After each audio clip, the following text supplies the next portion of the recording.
Hello my lovelies, Chef Kieron Hales out here at Zingman's Coleman Farms. Continue a series to talk about some of my favorite cookbooks from my nearly 8,500. This is a little bit more of a newer cookbook.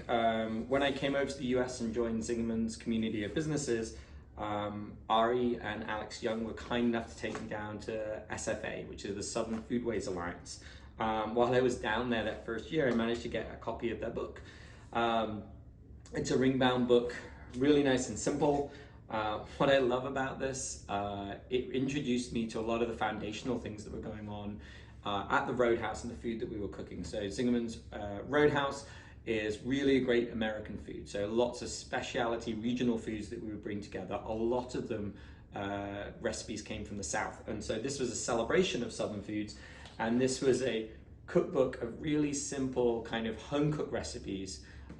It gave me a better understanding of where some of the recipes we were using in the kitchen came from and how they were birthed. And so one of the recipes that are in here is one that I'm sure we all know, which is our braised collard greens and ham hock broth.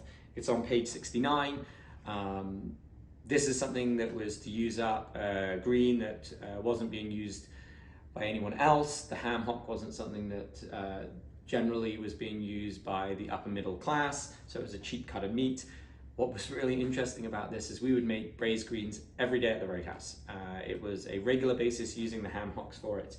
I remember going down to SFA and we were talking, having a speech about the history of braised collard greens.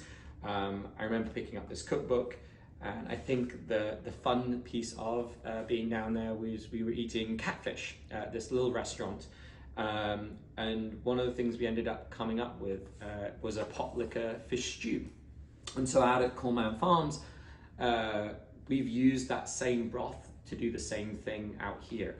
So if you go to the Roadhouse, sometimes you'll sit up at the counter and they'll bring you a little shot glass of some of this braised green liquor called pot liquor.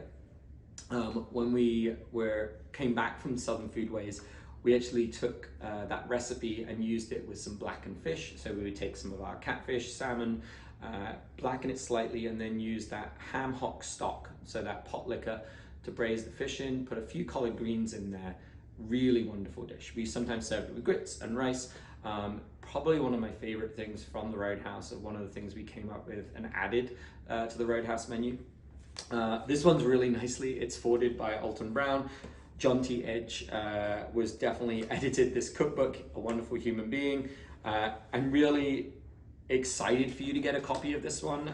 This will definitely give you that taste of Southern foods, super approachable, things that you would definitely do at home, cook for you and the family.